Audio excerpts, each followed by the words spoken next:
audit to any document you want to append your signature with your membership number, you must be careful because you might be sued by the user of that information. That is why all these topics are essential, right?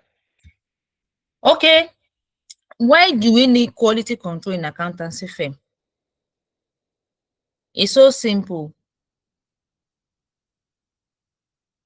Quality is necessary so that the job you carried out, you ensure that you perform due diligence. Due diligence in accepting audit work, due diligence in carrying out your audit. This topic is closely related with chapter 1, and it's good that we have discussed it. We look at the code of conduct for accountants, and this quality standard is just to ensure that there is no breach in the code of conduct, especially the objectivity and the competency. The quality control are in place so that audit work be performed by members of the large team of auditors on engagement. So if the members have different level of knowledge and experience, you have to that will enable that will enable the firm to be able to carry out professional due diligence and carry out the job skillfully, and there won't be any issue because as an audit firm, any job that comes out of the firm is liable to legal liabilities. That is why quality must be ensured that all necessary procedures are carried out and documented. It is very important. Then you can just look at procedure for quality control. Procedures for quality control. So how do we ensure quality control, or how do you institute quality control in an audit firm? Now, according to standard, the quality control procedure can be considered at 2 levels. The audit firm as a whole. As the audit firm, if you establish an audit firm, there's a quality control procedure you have to carry out, and for each individual audit engagement, there's also quality control to carry out. So there are 2 levels. As an audit firm, quality control that runs the affairs of the firm, and for each audit engagement, there's also quality control. Then for this audit engagement, you should bear in mind that you understand the industry of your client. This means that the control the control procedure you design for client A might not be the same for client B. I hope that is clear. Because industries differ, and these also influence the way audit is carried out and what the users of the information are interested in and the area of focus. Then, okay, let's consider the quality control arrangement for individual engagement. Take it one after the other. For individual engagement, by individual engagement, I hope you understand what I'm talking about. Yes or yes? Yes. Individual engagement, yes. We mean when you get a new client, not even client per se, but for audit assignment. Because a single client might give you different audit job. You might have audit engagement, audit related services as well. So individual engagement means an audit assignment and a unique audit assignment. So what are the quality control arrangements? This aspect, it might look like it's difficult to cram. It's not necessary you cram it. ICAN has a right to ask questions from any part of the syllabus. That is why it is also necessary to ensure all the syllabus are, you have an idea.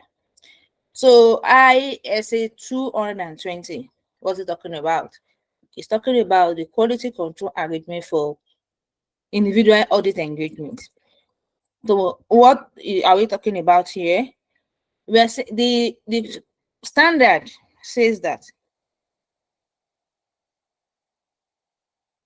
for an audit of financial statement, the auditor is to implement quality control procedure at the engagement level.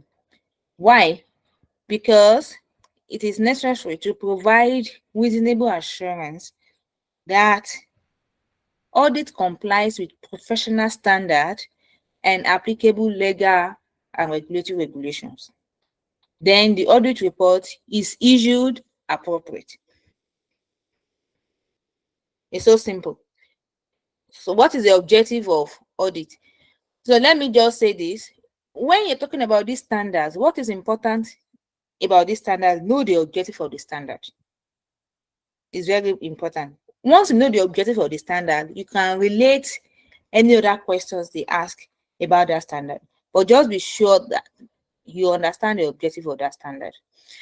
Then to understand this standard is very easy. Quality control. You can just ask yourself that why is the standard quality control arrangement for individual engagement? Logically, it's simple. You can just form it without even cramming it. That the standard is the standard aims to ensure that the auditor implement quality control procedures for that particular engagement, such that it can give reasonable assurance that the audit carried out complies with professional standards. This when you're talking about audit audit, you know that audit is professional standard. Your work is in line with professional standard, applicable legal and regulatory regulations. This is, you can remember this because individual engagement, you understand that individual engagement differ according to the industry you are auditing, and the legal environment for each industries are not the same. So I think this part is explanatory. So when they give you that time, sometimes they give the meaning of it. They just say I 220. They give they define I say 220 and just ask about the objective. So if you understand quality, if they ask about the objective, you know what to write. Simple. Okay, let's continue. Any questions so far?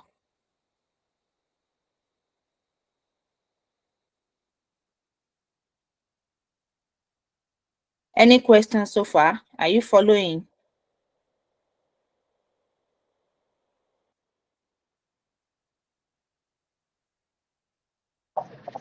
Yeah, we are going to pick up from there.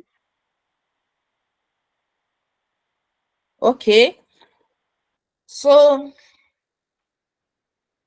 ISA 220 that places responsibility for key quality control on the engagement partner. Engagement partner. This is also applicable to maybe you work in a audit firm and you are promoted to the position of engagement partner. So this standard just tell you one of your responsibilities. Who is responsible for this standard is the engagement partner.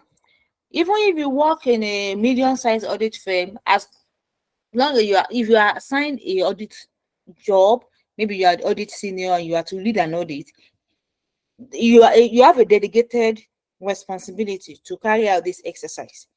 The engagement partner has the responsibility, so to say, for the overall quality of the audit, and is required to put the procedure in place to ensure that ethical standards are not compromised, individual requirements are met, suitable actions to identify threats are in place. You have designed the audit plan to be able to identify circumstances that may give rise to threat to independence, assess the impact of breach of firm's independence or your objectivity. They test your competency to be sure that, oh, this job, you have all the skills as stated by the standard to carry it out. It's as simple as that. Then we can look at for audit of listed companies. Listed companies are public companies, PLC, those companies that are listed on the stock exchange, and any other audit where the firm has determined that the engagement quality control review is required. The engagement partner is also required to appoint engagement quality control reviewer. You are auditing a bigger company, so that the level, the degree of this quality test is more deepening.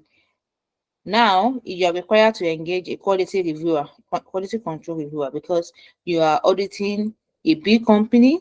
Not only that, a company that is interested in by a lot of people, is a public company.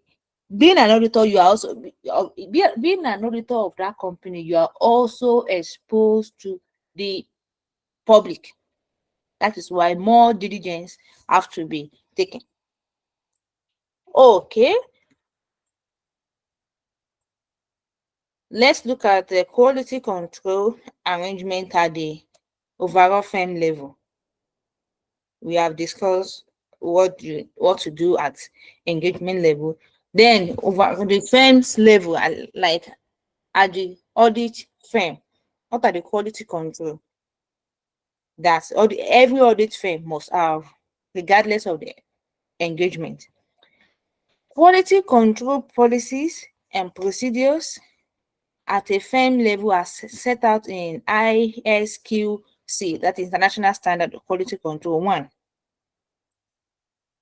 The control for firms that perform audit and review of financial statement and other assurance. Then audit related services. This standard just talk about the procedure for all type of engagement, either audit and non-audit engagement, like audit related services. What is the objective of this standard? From the title, you can guess what the objective of the standard can be. The objective of the standard mirrors what that the auditor, you see, it mirrors what the auditor should do according to the standard for individual audit engagement. Logically, you can see that the standard for individual engagement, what the auditor is expected to do, the requirement of that standard, can be satisfied if there is a working standard in the organization. That is why it is related. But the uh, quality control for the firm is just like the bedrock, the foundation that every audit firm must have. So for the engagement quality control, you just have to take from the general control, then take applicable quality control procedure for each industry or company you are like auditing. Specifically, the objective of the firm is to establish and maintain a system of quality control to provide it with assurance that the firm and its personnel comply with professional standard and applicable legal and regulatory regulations. Then the report issued by the firm are appropriate. So I'll give an example. Let me use a medium-sized audit firm, for example.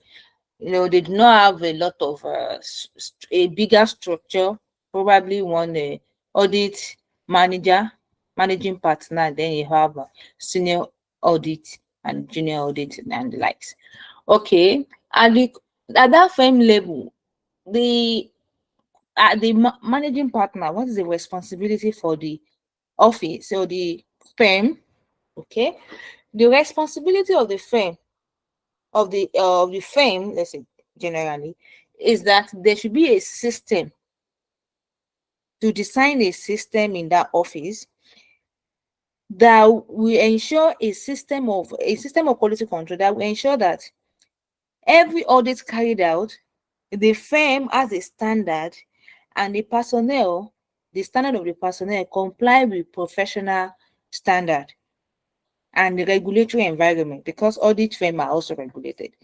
This means that for the firm, if the firm okay gets an engagement, the system of quality control stipulate that that engagement should not be, if the firm is delegating, oh, who will go and do this?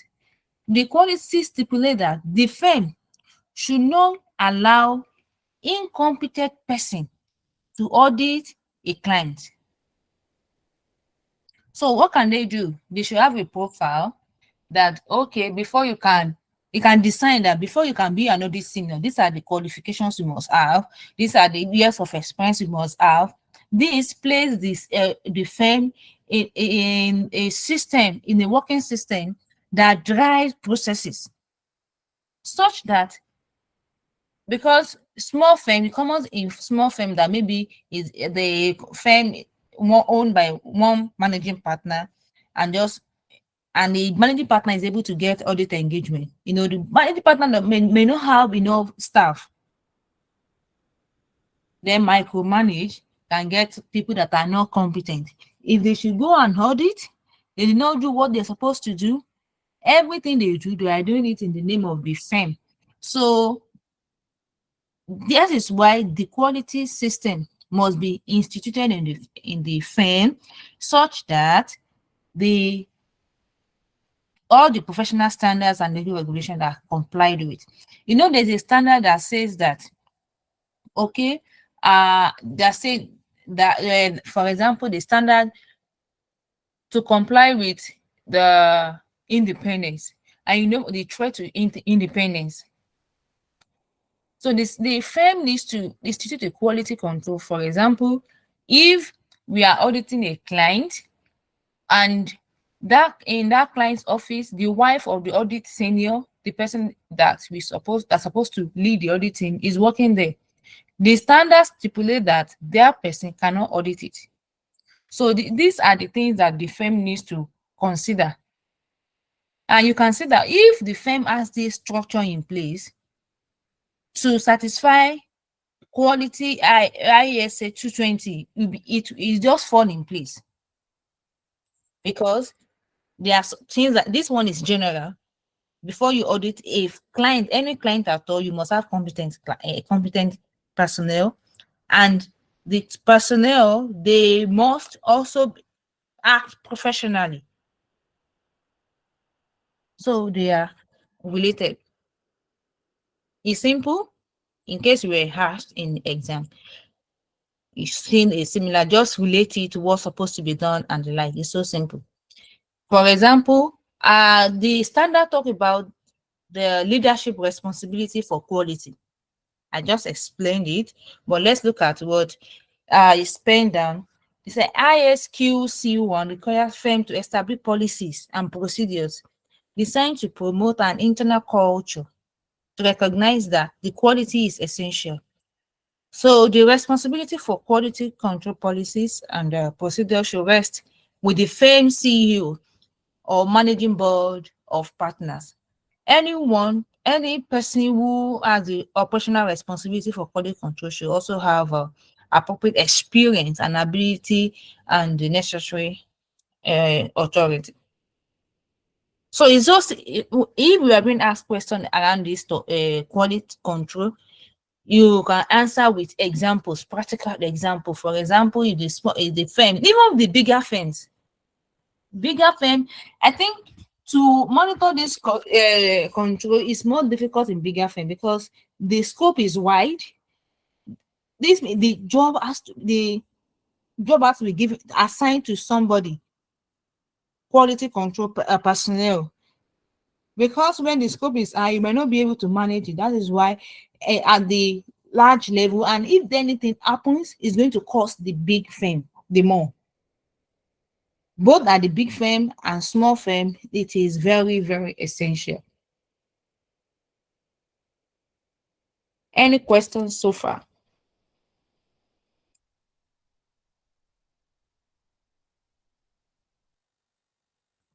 Any questions so far? Audit can be boring, I understand, but it's interesting if you view it practically. Just put yourself in the shoe of an auditor, put yourself in the shoe of audit firm and see some things are reasonable that's supposed to be done. Okay? Can I continue?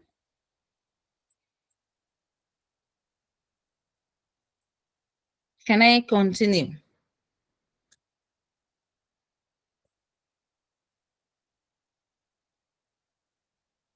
Okay. Yes, you can. Yes, Ah, you can. Thank you. thank you. Thank you. All right.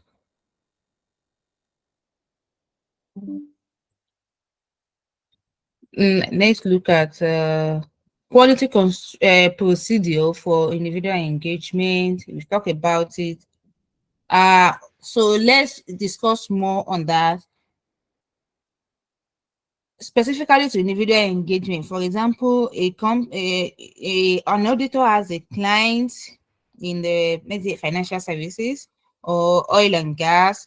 Do the procedure applies to the conduct of each individual audit engagement be based around the effective management of auditing, working on that engagement.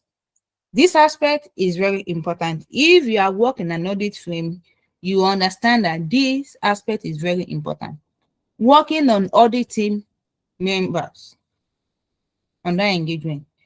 Then there is need for direction and supervision of staff and the review of their work. This must be carried out,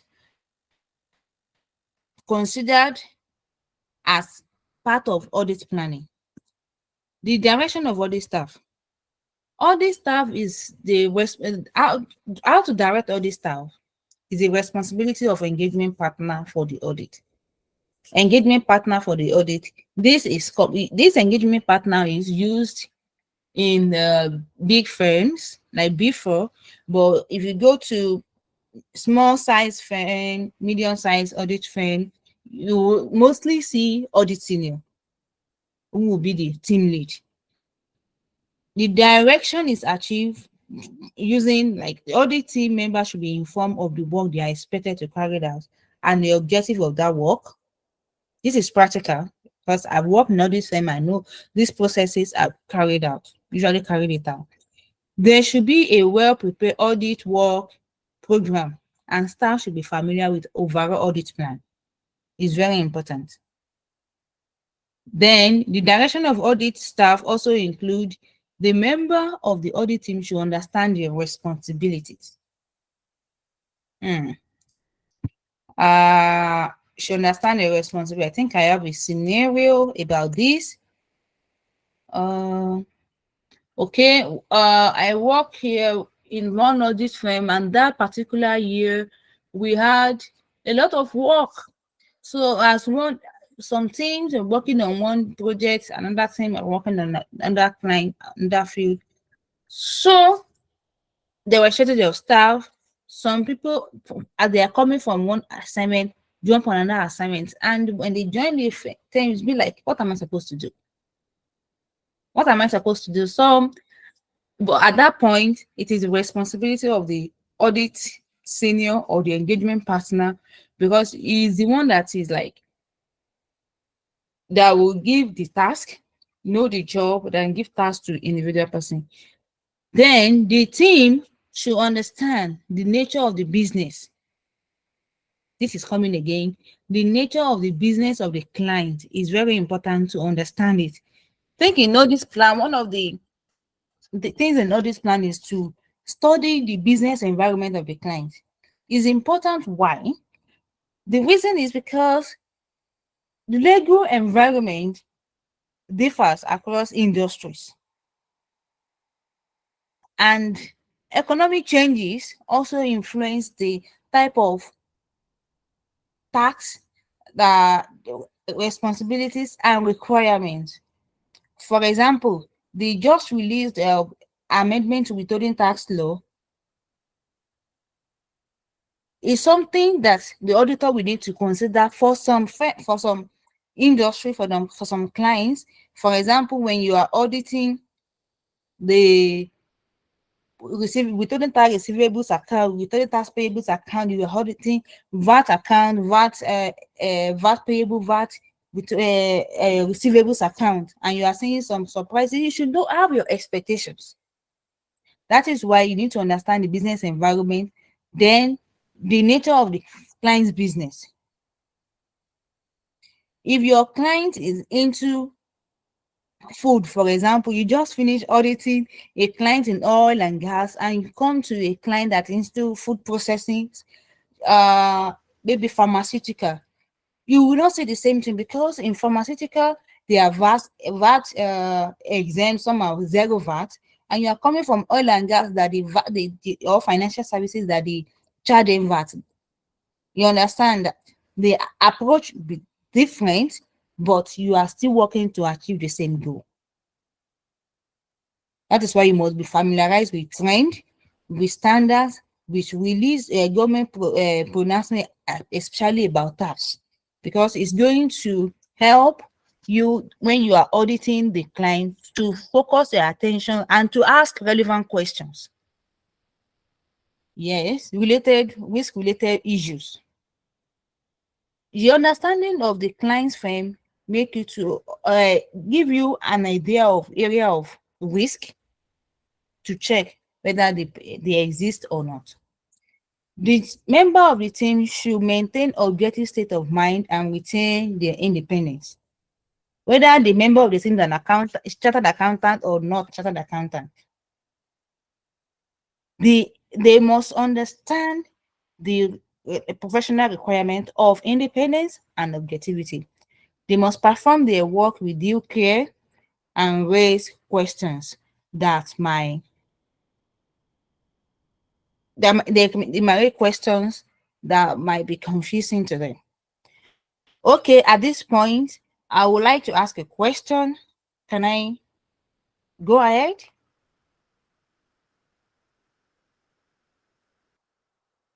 I have a question for us. Can I go Yes. ahead? Okay, my question is this. Why is it necessary for auditing member, auditing member to maintain objective state of mind, to maintain due diligence, to carry their work with due care? Why is it necessary? Because they are not the owner, they are not the owner of the firm, they are not the one that got the engagement. So what is their business with independence, objectivity, and due care?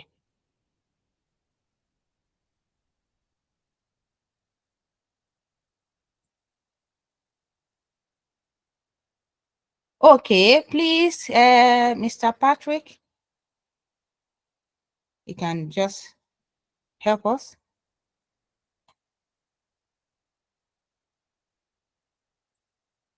Mr. Patrick, please, you have the floor.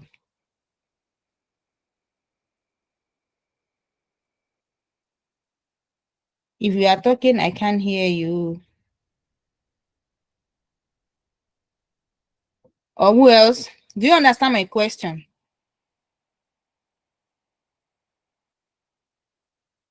Or I should repeat myself?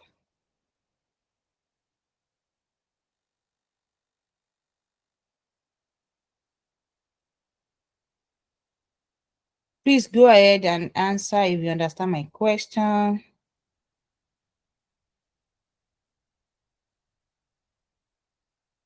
Hello? Have I been Yeah, talking to myself? Many stake I think Femi is raising his hand. many stakeholders depend on their report to make some important decision.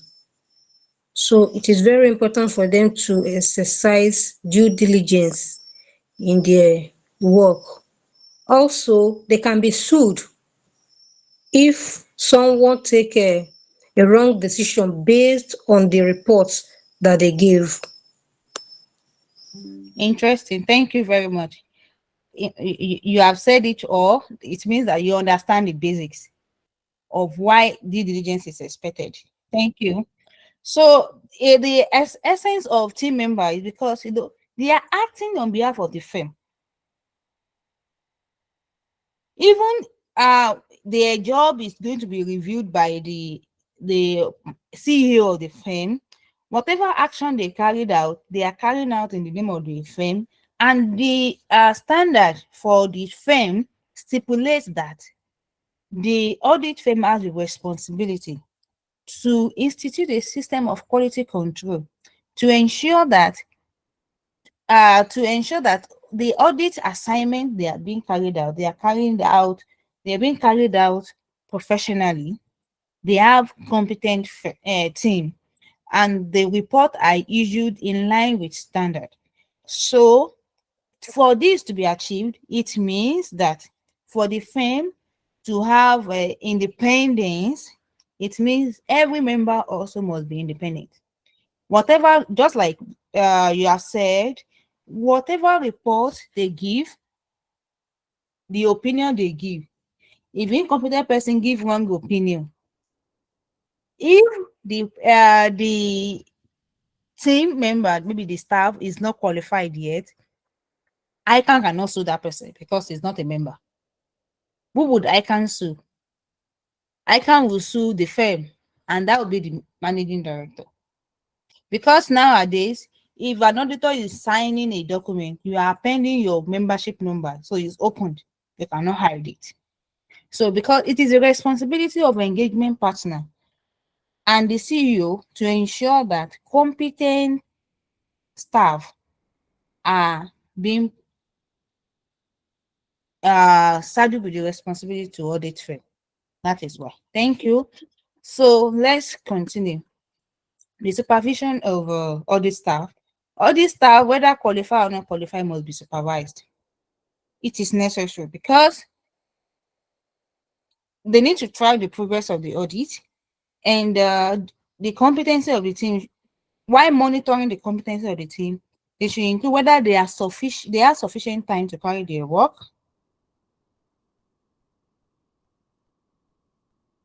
and they understand their instructions, whether they are carrying out the work in accordance with audit plan. Supervision of audit staff.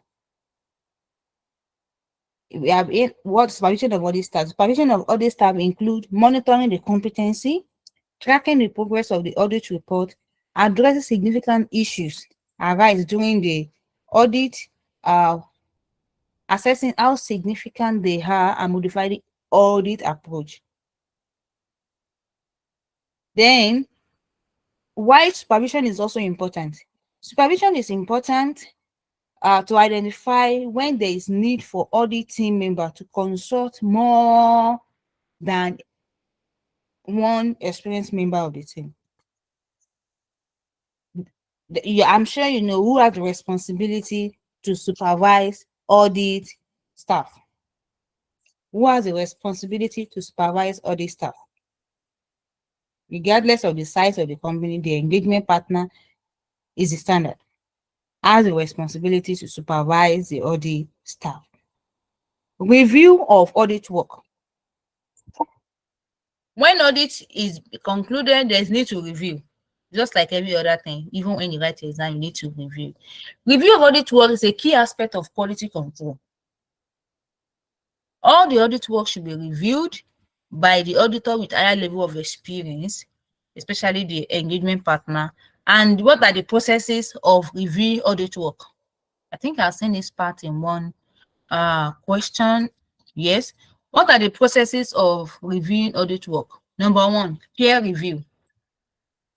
Number two, you have audit review. Number three, quality control review. Number four, we have monitoring review. It's called code review. Then peer review, we can read up this, what it means. I think it's part of the auditing. Then review by the engagement partner or audit manager. Before audit report is issued, engagement partner needs to satisfy that. Sometimes most of even the big four, the audit partner sometimes do not go to the audit field, to the client's premise, or to have the end dirty on the work. What the audit partner is interested in, give me the report. Then the responsibility of the audit partner when they get the report is that to ensure that, oh, everything, every report, everything that is being done, there is sufficient, appropriate audit evidence. And it should review the audit documentations and all discussion with the auditing. At this stage, what is being carried out? It is the partner's review of audit work. It is very important. And there's also a manager's review. The review must be carried out at different stages. The CEO might also want to review it. It's also necessary because the CEO, if he has the if he has to pen the signature before you sign anything, of course, you must know what you have an idea of what you are signing. Then, how do you assess the quality control? We have said a lot about what to do. Then, which quality control is adequate? What are the things? Okay, if I have competent person, if I have incompetent person, is it adequate? So, what justify the adequacy of audit control? Whether it's okay to satisfy that, oh, quality control is okay. Yeah, I think it might be asked, okay, discuss the adequacy of audit control. Maybe in case of in any way it can be asked about the audit control. Is it okay? But to answer this question, understand that companies differ in the legal environment and regulatory environment. So from that side, if you look at it from that side, you'll be able to decide which quality control, if the quality control for that engagement is what is adequate. For the firm, there's general control that must be there.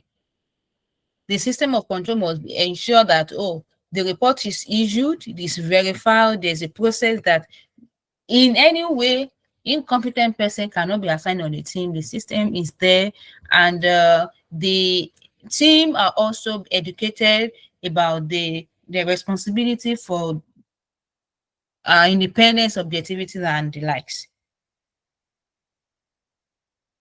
For small and large audit firm, we have already discussed that. Okay, I think I have a question, a case study. Let's see how exam question can be asked around this topic. Let me stop. I closed it. Let me stop sharing and let's see how questions around this. I'm going to share my screen. So I'll give you some time to read the case study and we discuss, we see if you understand what the question is being asked. Please let me know when you can see my screen. Okay, this is a case study. I think we can discuss this for 10 minutes.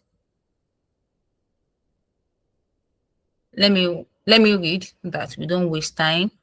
Oh, you have just joined the partnership of a small firm of chartered accountants. Okay, and you have been asked to prepare a communication brief for distribution to all staff, which will then be followed by presentation with question and answer session. Ooh.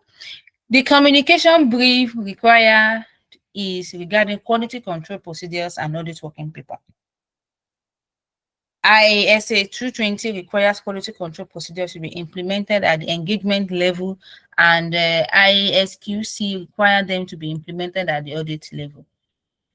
Audit firm level. The partners are concerned that the firm quality control procedure may not be satisfactory as they have never been reviewed since they left the first implement. They were first implemented 5 years ago.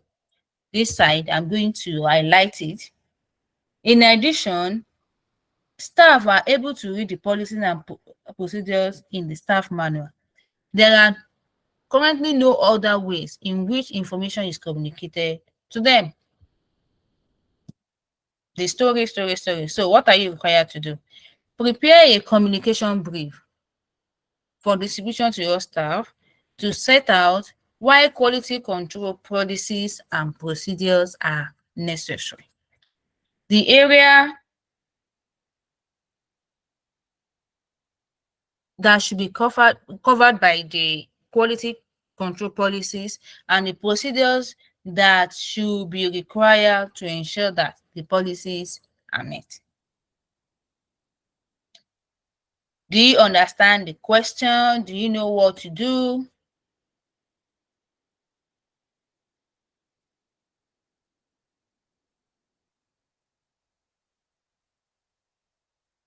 Do you understand the question? Any question about Yeah. it?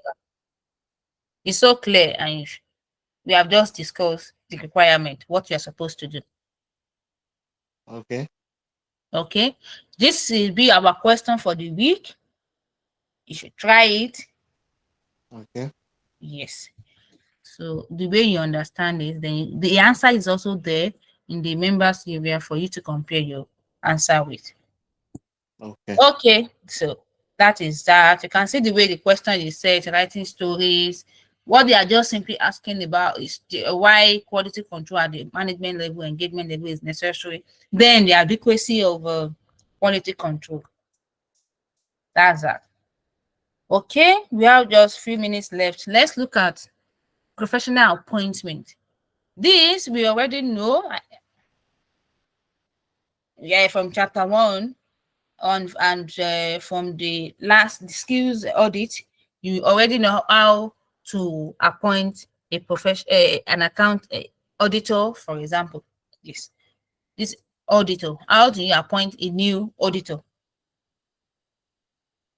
This aspect, as a professional, you have to understand it very well, because people that are not professional, they are not accountant, maybe because they have seen the way they are doing it, they might just feel like, oh, I want to do it. But what makes the difference is because you are a trained accountant. I have a scenario last week. The company has I think the company has a tax consultant, has been doing the work. Don't know, a staff just got up, maybe they employed they got a new director, and the director just sent somebody to the tax office to get the documents. From the tax office, it was from the tax office they sent the person back that no, you are not the auditor. And what happened there is that the new employee, probably not a professional, and because that kind of attitude should not be coming from a professional. That is why this chapter is very important. How to what to do to get a new appointment, how to discard the old auditor. The processes are there. It is necessary if you are an auditor. It's also important for you if you are a business manager to avoid conflict.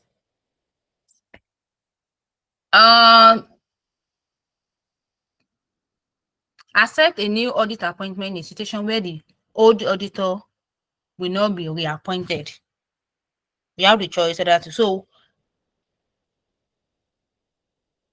in a situation where the firm is too small to cope with the demand of the client, for example, the firm, you have to assess your competency based on your quality control. Oh no, I cannot be able to professionally, I cannot be auditing this kind of firm. Oh, there may be a change in composition of the company board that may say, the board changes, we want a new director, we want our person on board. And there may be there may be threat to independence, possibly that maybe at any time.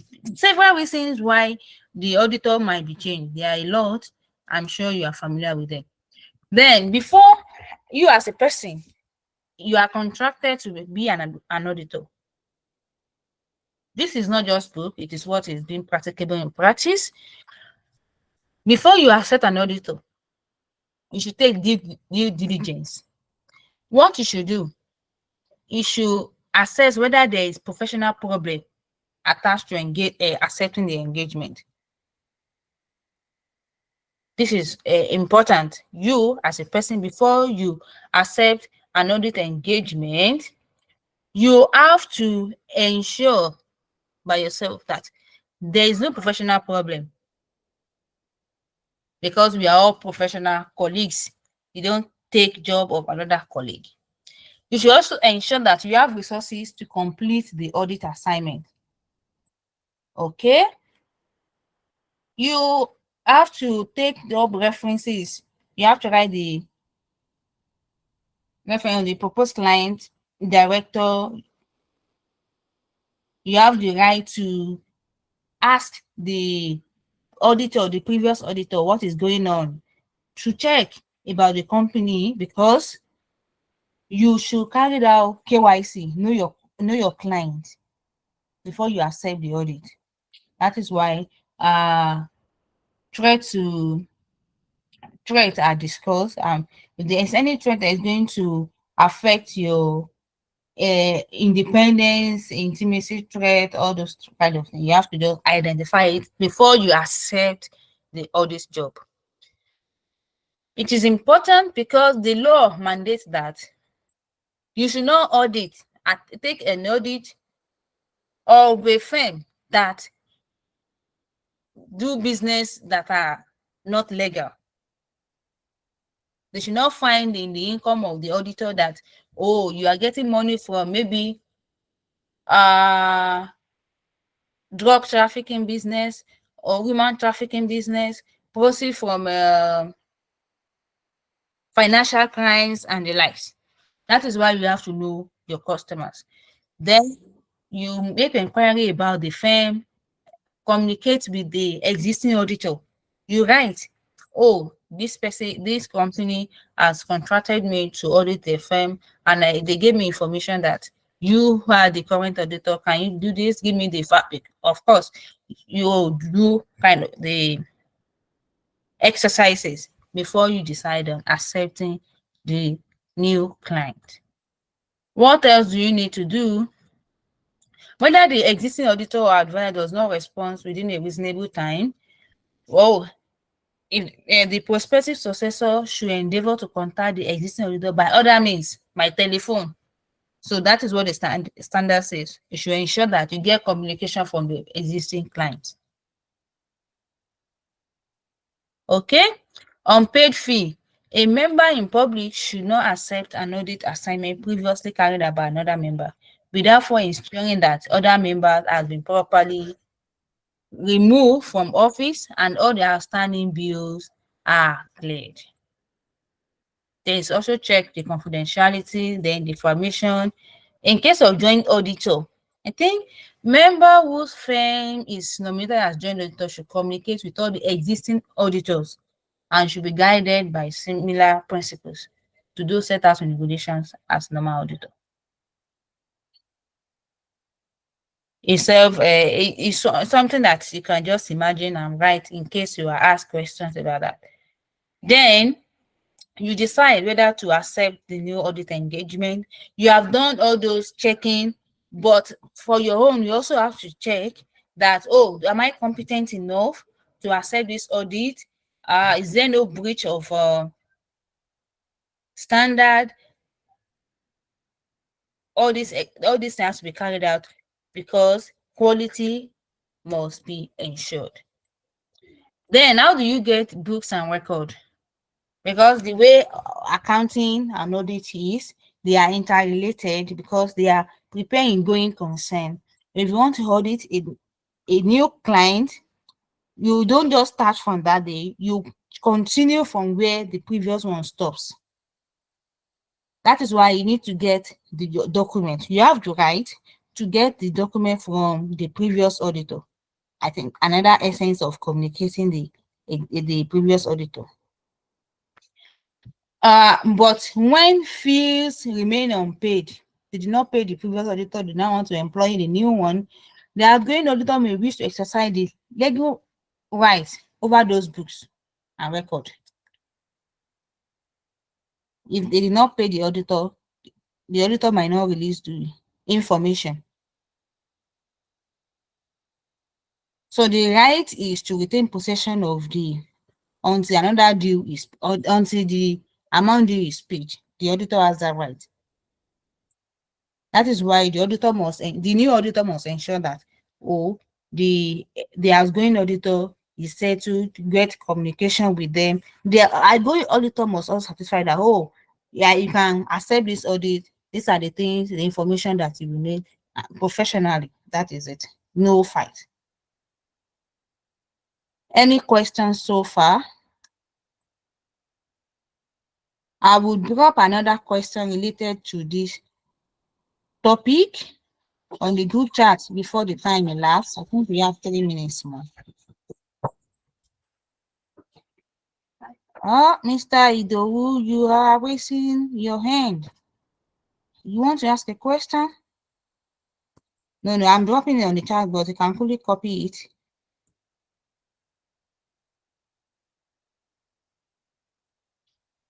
The question for the week, I've sent it on the chat box. Yeah. You can, I don't know. Let me copy small. Okay, please confirm you can see the question on the chat box.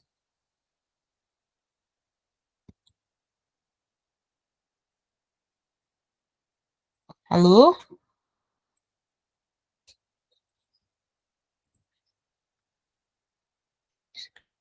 Can you confirm if you can see the question on the chat box? It just shows and goes off. Just give it some time, you see.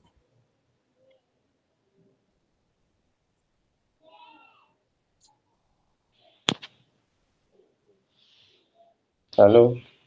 Hello. I have a question. Wow. We have 2 minutes left. Please ask. Yeah, in a situation whereby the client does not allow the incoming auditor to contact the previous auditor, what should he do? You cannot accept the job. Okay. All right. Please, I have a question, although it's Please. not related. But Okay. I don't know how I can log into that member area. Can you please ask the admin? They will help you for sure.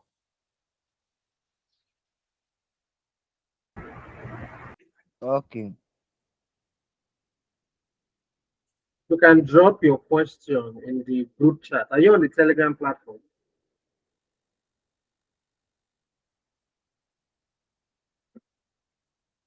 Hello, Wisdom. Sir, yes, I'm on the Telegram platform. Okay, so just drop your question there. The admin will respond. Okay, thank you. Okay, if there is no other question, you can call it a day.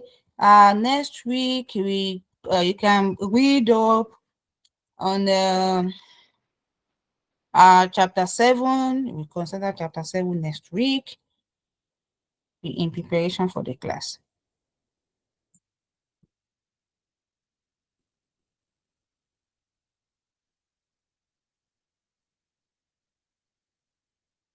It is 10 o'clock. Sorry, it is 7. 1 hour already, 8 o'clock. I think audit planning, we can call it a day. We meet again next week. Thank you for joining today. Bye for now. Next week, audit planning, chapter 7.